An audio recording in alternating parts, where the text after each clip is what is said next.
우리 서로 한번 인사하겠습니다. 반갑습니다. 잘 오셨습니다. 반갑습니다.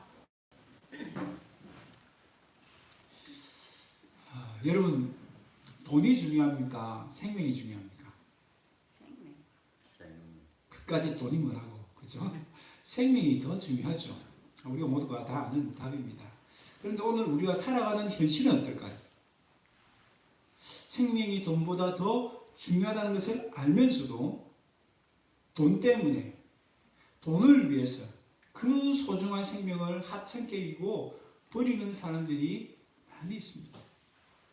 내 생명을 버릴 뿐만 아니라 다른 사람의 생명까지도 빼앗아갑니다. 여러분, 그 현실을 잘 보여주는 드라마가 오징어 게임이죠. 요즘 한참 이슈가 되고 있는데요.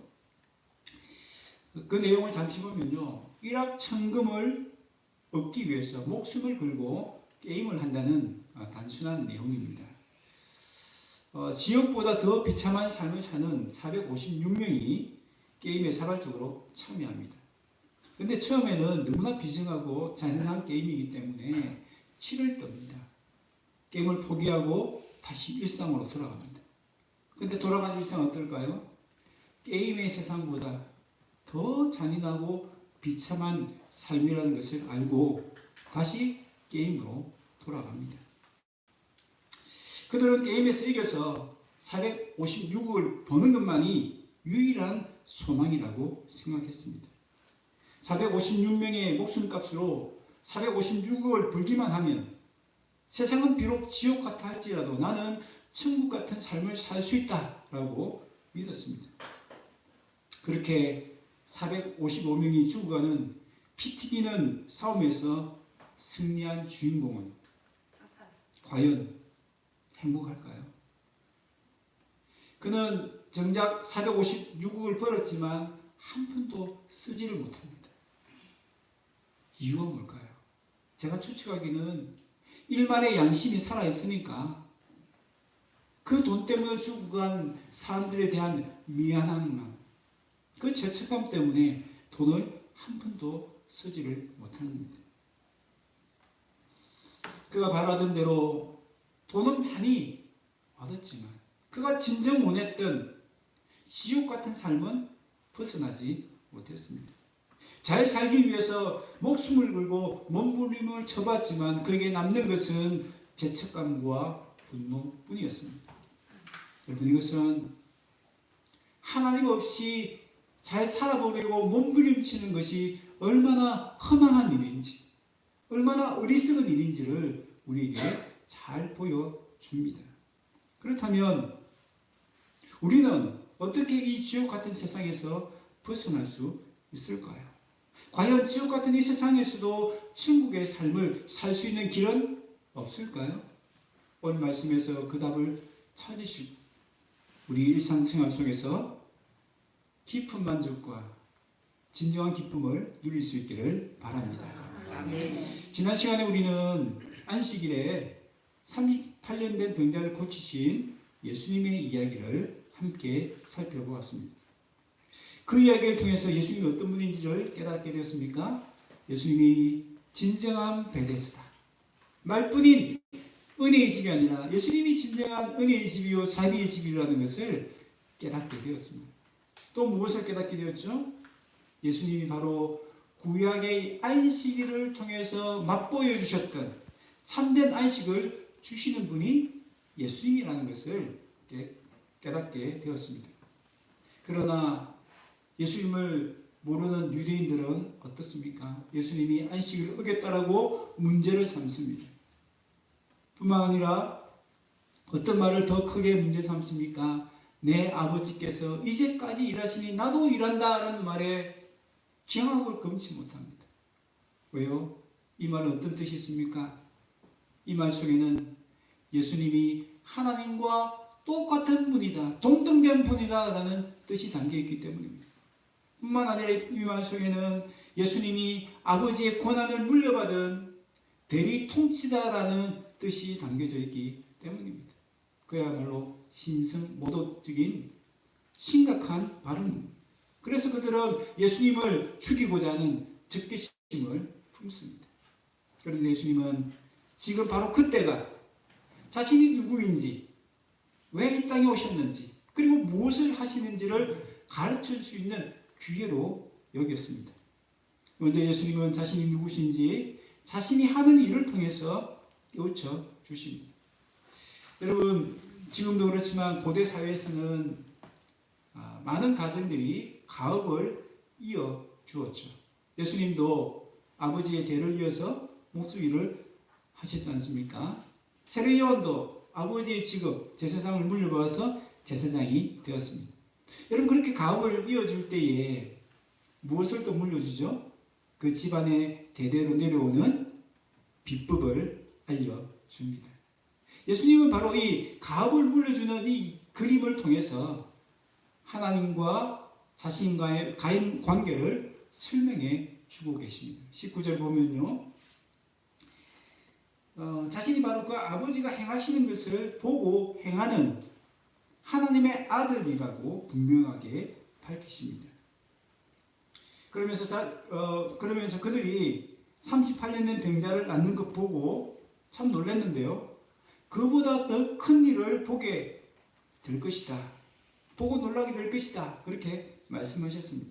20절 하반절, 그보다 더 큰 일을 보이사 너희도 놀랍게 여기게 하시리라. 그렇다면 여기서 말하는 더 큰 일은 무엇일까요? 21절, 22절 뭐죠? 살리는 일과 심판이라.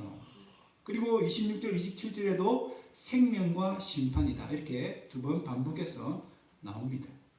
특별히 21절에 일으켜라는 단어는 앞에서 나온 38년 된 병자를 고치실 때 하셨던 일어나라는 단어와 똑같은 단어입니다.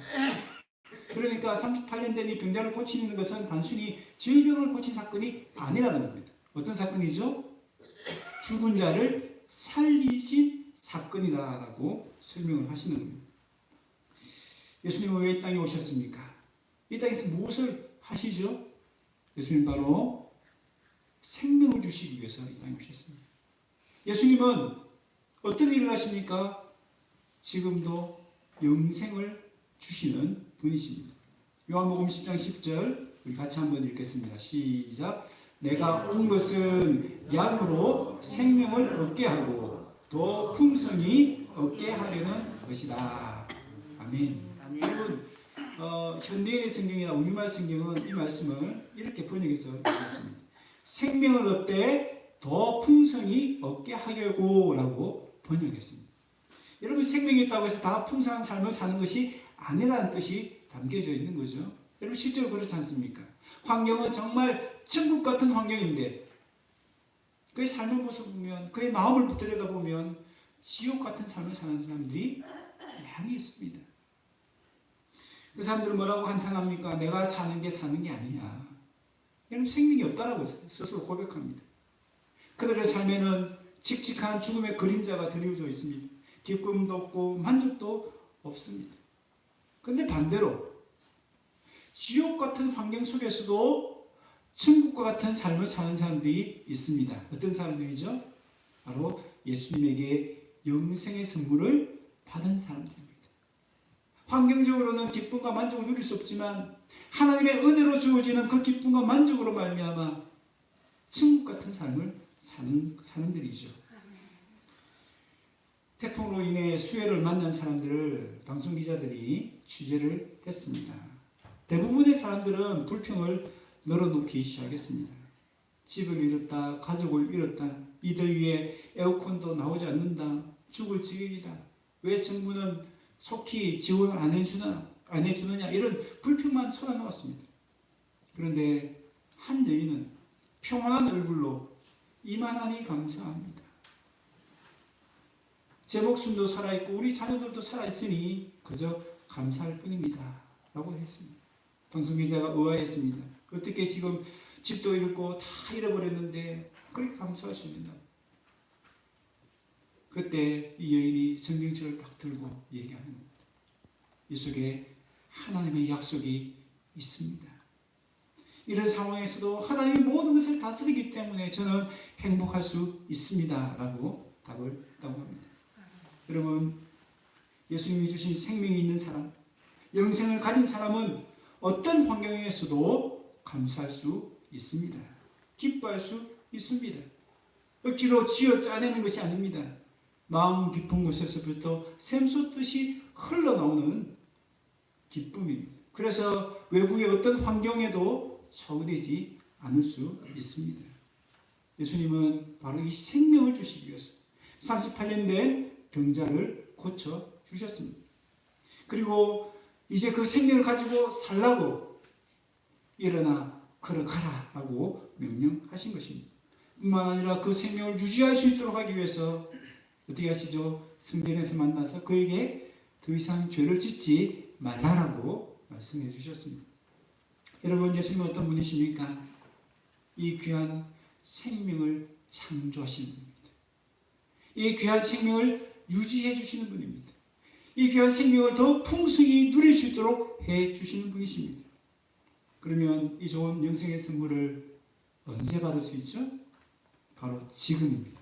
우리 25절 말씀 같이 한번 읽겠습니다. 시작. 진실로 진실로 너희에게 이르노니 죽은 자들이 하나님의 아들을 음성을 들을 때가 오나니 곧 이때라. 듣는 자는 살아나리라. 아멘. 여러분, 언제라고요? 곧 이때라. 지금 바로 예수님이 말씀하신 바로 그때, 하나님 말씀 듣고 있는 지금 바로 이 시간을 말씀하고 있는 겁니다. 지금이 바로 영생의 기쁨을 누릴 수 있는 때라고 말씀하십니다. 지겹도록 기다려야만 얻을 수 있는 것이 아닙니다. 환경이나 처지가 조금 나아져야만 얻을 수 있는 것이 아닙니다. 죽어서 쭉 들어가야만 얻을 수 있는 것이 아니라고 말씀합니다. 언제? 듣는 자는 살아나리라. 하나님의 말씀을 들을 때, 바로 그때 영생을 누릴 수 있다라고 말씀합니다. 말씀을 들으면 영적으로 살아날 수 있습니다. 그럼 여기서 듣는다는 것은 무엇을 뜻할까요? 그냥 듣고 예 맞습니다 라고 하는 것이 듣는다라는 뜻일까요? 아닙니다. 그냥 지적으로 옳습니다 라고 동의하는 것이 아닙니다. 뭐죠? 그 말씀대로 생각하고 말하고 행동하는 것을 의미합니다. 여러분, 오늘 아침에 교회에 오셨는데 목이 마르면 어떻게 해야 됩니까? 목이 마르면 1번 참는다, 2번 사모님에게 물 달라고 해서 마신다. 여러분 몇 분이시죠? 사람마다 다를 수 있는데요. 제가 여러분에게 그 목마르신 분에게 이렇게 얘기했습니다. 그래요. 그러면 사모님에게 가서 물을 좀 달라고 하세요. 그 사람이 예, 알겠습니다. 고개를 끄덕거렸습니다. 여러분, 고개를 끄덕거리면 목이 당장 안 마릅니까? 아니죠. 사모님에게 가서 물을 달라고 하고 그 물을 마셔야만 그때 목마름이 사라집니다. 듣는 자는 살아나리라. 이 말씀이 어떤 뜻인 줄 아시겠죠? 그냥 그 말씀이 옳습니다 하고 아멘하고 은혜 받았다라고 그냥 돌아가면 내 목마름이 해결되지 않습니다. 살아날 수 없는 거예요. 그 말씀대로 듣고 생각하고 말하고 행동할 때 내 목마름이 사라질 수 있습니다. 비로소 내 영혼이 살아날 수 있습니다. 말씀대로 욕심을 버리라는 말씀에 순종할 때 그 욕심 때문에 생기는 경쟁과 다툼을 벗어버리고 평안을 유지할 수 있습니다. 고난당한 자는 기도할지라, 즐거워하는 자는, 즐거운 있는 자는 찬송할지라. 그 말씀을 들을 때에, 듣고 순종할 때에, 그렇게 기도하고 찬송할 때에 내 영혼이 살아나는 그 은혜를 누릴 수 있습니다. 아무것도 염려하지 말고 오직 모든 일에 기도와 간구로 하나님께 아뢰라. 그리하면 모든 지각에 뛰어난 하나님의 평강이 너희 마음과 생각을 지켜주시리라. 그 말씀을 믿고 염려하지 않고 기도할 때 하나님의 마음을 지켜주시고 내 마음에 세상이 줄 수 없는 그런 평안, 기쁨을 누릴 수 있다는 것입니다. 여러분, 태풍을 만난 여인도 마찬가지지 않습니까? 왜 여인이 성경을 들었겠습니까? 그 말씀을 통해서 위로와 힘을 얻었다는 겁니다. 그 말씀 속에서 하나님의 약속을 붙들었다는 겁니다. 합력하여서는 이루어질 것이라는 그 약속의 말씀을 붙들었다는 겁니다. 그때에 그녀의 마음에 있었던 모든 불안들, 염려들, 근심들이 다 떠나가게 되었다는 것입니다. 그래서 그 상황에 전혀 어울리지 않는 기쁨과 감사를 표현할 수 있었습니다. 태풍도 그녀가 가진 영생의 기쁨을 빼앗아가지 못했습니다. 여러분, 이 영생의 선물은 오늘 성경에 보니까 비록 죽은 자일지라도 받을 수 있다라고 말씀합니다. 25절 그렇게 말씀하시죠. 죽은 자들이 하나님의 아들의 음성을 들을 때가 오나니. 여기서 말하는 죽은 자는 누구입니까? 영적으로 죽어 있는 자들입니다. 사망의 그늘에 주저앉아 있는 사람들, 절망의 어둠에 깊이 잠들어 있는 영혼들입니다. 그들일지라도 하나님의 음성을 들으면 영적으로 살아날 수 있다라고 말씀하십니다. 고재봉이라는 무서운 살인마가 있었습니다.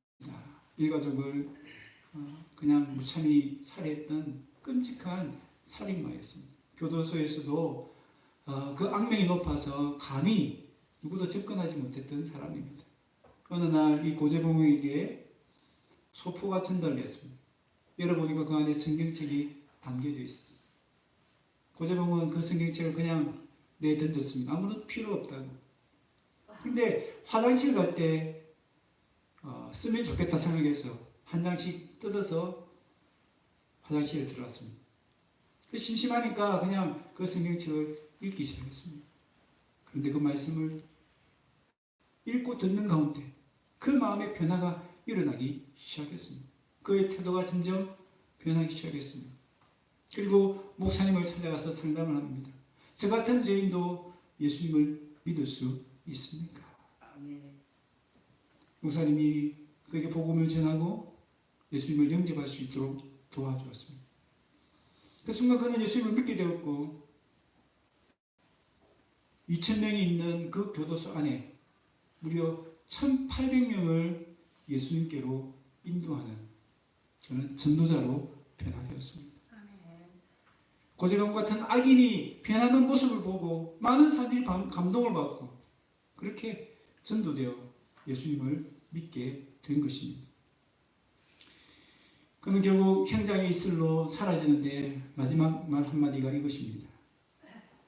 내가 좀 더 일찍 예수님을 알았더라면, 내가 좀 더 일찍 예수님을 믿었더라면 이런 악한 삶을 살지 않을 수 있을 텐데 라고 이야기했다고 합니다. 여러분, 고재봉 같은 이 악한 사람도 말씀을 들으면 순한 양으로 변화될 수 있습니다. 자기 자신만 변화될 뿐만 아니라 그 칙칙하고 어두운 교도소까지도 환하고 밝게 변화시킬 수 있습니다. 여러분이 누가 하신 일입니까? 영생을 주시는 예수님이 하신 일입니다. 예수님은 원하시면 누구라도 영생의 선물을 주실 수 있습니다. 21절 하반절 뭐라고 말씀하시죠? 자기가, 즉 예수님께서 원하시는 자들을 살릴 수 있다라고 말씀하십니다. 이 말씀이 무슨 뜻이죠? 우리 예수님에게 영생을 줄 수 있는 주권이 있다는 겁니다. 우리가 잘해서 그 영생의 선물을 받는 것이 아니라는 겁니다. 어떤 자격이 있거나 어떤 공로를 세워야만 이 영생을 받을 수 있는 것이 아닙니다. 영생은 선물입니다. 에베소서 2장 8절 말씀 우리 같이 한번 읽겠습니다. 시작. 너희는 그 은혜에 의하여 믿음으로 말미암아 구원을 받았으니 이것은 너희에게서 난 것이 아니요 하나님의 선물입니다. 여러분, 구원이 뭐죠? 구원이 영생이죠. 영생. 오늘 말씀에서 나오는 생명을 말합니다. 그 영생은 뭐라고요? 하나님의 선물로 주어진 것이다 라고 말씀합니다. 여러분, 예수님은 이 영생의 선물을 주시기 위해서 요한복음에서 보면 니고데모 같은 그 고위의 일직도 만나주셨고 우물가의 여인처럼 천한 여인도 만나주셨습니다. 왕의 신하처럼 세상의 모든 것을 다 가진 듯한 사람도 만나주셨고 38년 된 병자처럼 모든 것이 다 잃어버린 듯한 사람도 만나 주셨습니다. 그리고 지금 우리를 찾아오셨습니다. 그리고 우리의 마음의 문을 놓고 가고 계십니다. 예수님을 내 마음에 영접하기만 하면 우리는 예수님 주시는 그 영생의 선물을 받을 줄로 믿습니다. 그런데 오늘 성경에 보니까 예수님은 이 생명을 주시는 고난뿐만 아니라 어떤 고난도 있죠? 심판을 주시는 고난도 있습니다. 22절 아버지께서 아무도 심판하지 아니하시고 심판은 다 아들에게 맡기셨으니 하나님은 심판의 전권을 예수님께 위임해 주셨습니다. 예수님 어떤 분이시죠? 우리에게 생명을 주실 수도 있고 심판을 하실 수도 있다는 겁니다. 여러분, 이 생명과 심판은 동전의 양면과 같습니다. 중간이 없습니다. 생명 아니면 심판입니다. 예수를 믿으면 영생이요, 예수를 믿지 않으면 심판입니다. 그런데 이 심판은요, 우리는 보통 어떻게 생각합니까? 하나님의 심판은 나중에 최후에 예수님이 재림하셨을 때 그때에 일어난다라고 생각합니다. 그런데 오늘 성경은 뭐라고 말씀하시죠? 이 심판도 지금 시행되고 있다라고 말씀합니다. 요한복음 3장 18절 벌써 심판을 받은 것이니라. 요한복음 3장 36절 하나님의 진노가 그 위에 머물러 있느니라. 예수를 믿지 않는 사람에게는 지금 하나님의 심판이 시행되고 있다는 것을 말씀합니다. 그들은 어떻습니까? 죄의 근세 아래 지금도 신음하고 있습니다. 참된 안식을 누리지 못합니다. 생명 대신 죽음을, 만족 대신 결핍을, 평화 대신 전쟁을, 기쁨 대신 슬픔을 맛보며 살아갑니다. 여러분, 지금 우리가 선택을 해야 됩니다. 예수를 믿지 않으면 여전히 세상 사람들처럼 그 죄악의 그늘에 주저앉아서 절망과 고통과 한숨과 슬픔의 삶을 살아갈 수밖에 없습니다. 우리 주님은 그 심판을 벗어나서 오늘 우리의 영생의 기쁨을 누리라고 우리의 마음을 녹하고 계십니다. 뿐만 아니라 이 심판은요, 마지막 심판이 있다는 것을 말씀하고 있습니다. 28절이 바로 그 마지막 심판 때에 있을 그 모습을 말씀하는데요. 무덤 속에 있는 자가 다 그의 음성을 들을 때가 온다. 앞에 나오는 그 25절에서 죽은 자들이 듣는다고 했는데 28절에서는 무덤 속에 있는 자가 듣는다고 했습니다. 어떤 차이가 있죠? 앞에 죽은 자들은 영적으로 죽어 있는 자들이고요. 무덤 속에 있는 자들은 육신적으로 죽은 사람들입니다. 이미 생명이 다 끝난 사람, 육신적으로 죽은 사람들을 말하는 거죠. 그들이 듣게 됩니다. 그들은 어떤 음성을 들을까요? 앞에 나오는 25절의 음성은 어떤 음성이었죠? 죽은 자들을 깨우는, 회개시키는 경고의 음성, 은혜의 음성입니다. 그죠? 살리는 음성이죠. 그러나 28절에 있는 음성은 어떤 음성이죠? 최후의 음성입니다. 더 이상 경고는 없습니다. 이제는 심판의 음성입니다. 최후 심판의 재판장이 되시는 예수님께서 이제는 선고를 내리시는, 최후 선고를 내리시는 그 순간을 말합니다. 그때 어떤 일이 납니까? 선한 일을 행한 자는 생명의 부활로, 악한 일을 행한 자는 심판의 부활로 나온다라고 말씀합니다. 여러분, 우리가 퀴즈 게임 중에 OX 퀴즈 게임이 있죠. O와 X를 선택하게 하는 게임입니다. O와 X를 선택하면 어떻게 하죠? 지능 요원이 가운데 줄을 딱 긋습니다. 줄을 긋기 전에는 O가 할 수 있어요. O라고 처음에 선택했다가 X로 바꿀 수도 있어요. 그죠? X 있다가 다시 O로 갈 수도 있습니다. 그러나 줄이 딱 꺼져 버리면 어떻게 됩니까? 더 이상 옮겨갈 수가 없는 거죠. 마찬가지입니다. 최후의 심판이 되면 이미 줄이 다 꺼졌기 때문에 더 이상 후회해도 다른 쪽으로 넘어갈 수가 없는 겁니다. 여러분, OX 그 줄이 꺼지기 전에, 우리가 무덤에 들어가기 전에 무엇을 결정해야 되죠? 최후의 심판의 날 생명의 부활로 나올 것인지 아니면 심판의 부활로 나올 것인지를 어디서 결정한다? 바로 여기서 내가 살아있는 동안에 줄 걷기 전에 결정한다라는 것을 말씀해주고 있습니다. 내가 지금 살아있는 동안에 선한 일을 하느냐 악한 일을 하느냐에 따라서 미래에 심판의 부활로 나올지 생명의 부활로 나올지를 결정한다는 겁니다. 그러면 여기서 말하는 선한 일은 뭘까요? 도덕적으로 착하고 선한 일일까요? 그렇지 않습니다. 여기서 말하는 선한 일은 예수님을 믿음으로 맺게 되는 선한 열매를 말합니다. 예수님 말씀에 순종함으로 맺게 되는 선한 결과들을 말하는 겁니다. 좀 더 쉽게 말하면 앞에 예를 들었던 고재봉처럼 변화되어 새 사람답게 사는 것을 말합니다. 새 사람으로서 예전과 다른 말과 생각과 행동을 가지고 살아가는 것을 말합니다. 오늘 본문을 근거로 해서 말하면 예수님처럼 아버지 하나님이 기뻐하시는 하나님의 일에 동참하는 겁니다. 하나님이 어떤 일을 하신다고 그랬죠? 또 예수님이 어떤 일을 전수시켰다고 하셨죠? 영혼을 살리는 일. 그런데 왜 하나님이 아들 예수에게 그 일을 전수시켰다고 말씀하셨습니까? 20절 말씀 보세요. 아버지께서 아들을 사랑하사. 여러분, 영혼을 살리는 일들이 얼마나 귀하고 값진 일인지 그 일을 나 혼자 하지 않고 그 좋은 일, 그 귀한 일, 내 아들도 함께 하기를 원한다. 그래서 사랑해서 그 일을 맡겨주었다는 겁니다. 아들은 그 아버지의 마음을 아니까 어떻게 해요? 그 일에 기쁨으로 순종했다는 겁니다.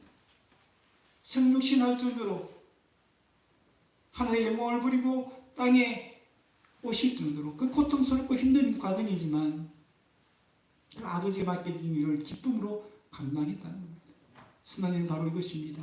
우리가 하나님의 마음을 헤아리고 하나님이 원하시는 영혼 살리는 일에 동참하는 것이 바로 선한 일을 하는 것입니다. 그런데 감사하게도 하나님 우리에게 이 선한 일을 할 수 있는 능력과 은혜도 이미 주셨습니다. 빌립보서 1장 6절 다시 한번 읽겠습니다. 시작. 너희 안에서 착한 일을 시작하신 이가 그리스도 예수의 날까지 이루실 줄을 우리는 확신하노라. 아멘. 여기서 말하는 착한 일이 바로 오늘 본문에 나오는 선한 일과 같은 단어입니다. 누가 그 착한 일을 시작하셨죠? 하나님이 시작하셨고 누가 그것을 이루시죠? 하나님이 이루신다라고 말씀합니다. 그러면 우리는 아무것도 안 해도 된다? 그 말이 아니죠. 하나님 주시는 그 은혜와 능력을 드리고서 그 말씀에 순종하여 영혼을 찾아가고 그 영혼을 섬기고 그 영혼을 하나님께로 인도하는 일을 우리가 해야 되죠. 우리 주님의 손과 발이 되어서 그 일을 해야 한다는 것입니다. 영생을 얻은 사람답게 말하고 행동하고 생각해야 합니다.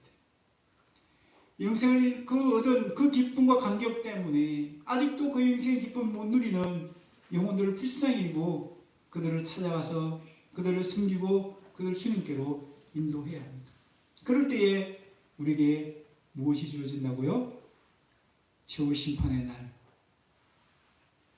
심판의 부활이 아니라 생명의 부활로 나오게 될 것이다 라고 말씀해 주십니다. 말씀을 맺습니다. 예수를 믿는 성도는 지옥 같은 이 세상 속에서도 천국의 삶을 살 수 있습니다. 이유가 뭡니까? 예수님이 우리에게 영생을 주시기 때문입니다. 예수님이 사망에서 생명으로 이미 우리를 옮겨주셨기 때문입니다. 물론 이 영생은요, 이 땅에서는 부분적으로 맛보지 못합니다. 영원한 저 천국에 들어가야만 그 영생의 온전함을 다 누릴 수 있습니다. 그러나 하나님은 오늘도 이 땅에서 영생의 그 맛을 볼 수 있도록 은혜를 주십니다. 그러나 이 영생의 맛을 보기 위해서는 어떻게 해야 되죠? 한번 따라합시다. 듣는 자는 살아나리라. 들어야 살아나리라. 듣고 순종해야 살아나리라. 예, 그렇습니다. 말씀을 따라 말하고 생각하고 행동해야 이 영생의 기쁨을 맛볼 수 있습니다. 세상이 주지 못하는 그 평안 기쁨을 맛볼 수 있습니다. 또한 예수님을 믿어 이미 영생을 얻은 성도들에게 최후의 심판날은 어떤 날입니까? 두려움의 날입니까? 공포의 날입니까? 아니죠. 그날은 생명의 부활을 얻는 날. 생명의 부활을 얻어서 영원한 그 영생의 기쁨을 맛볼 수 있는 날이 될 것입니다. 그럼 우리는 이 주어진 하루하루가 어떤 날이죠? 억지로 살아내야 될, 어쩔 수 없이 살아내야 될 그런 고통의 날이 아닙니다. 이 하루는 바로 하나님이 주시는, 예수님이 주시는 그 영생을 누릴 수 있는 영생의 날입니다. 듣는 자는 살아니라. 이 말씀을 따라 하나님의 음성을 듣고 순종하심으로 어떤 환경에서도 영생의 기쁨을 누릴 수 있기를 바랍니다. 또한 우리는 죽음의 날을 향해 가는 불쌍한 인생이 아니라 생명의 부활을 향해 가고 있는 복된 인생이라는 것을 믿고 소망하실 수 있기를 바랍니다. 이 은혜와 축복이 저와 여러분이 넘치시기를 주의 이름으로 축원합니다. 우리 같이 한번 기도하겠습니다. 이 말씀 붙들고 기도하겠습니다. 예수님 우리에게 이미 영생을 주셨습니다. 사망에서 생명으로 옮겨주셨습니다.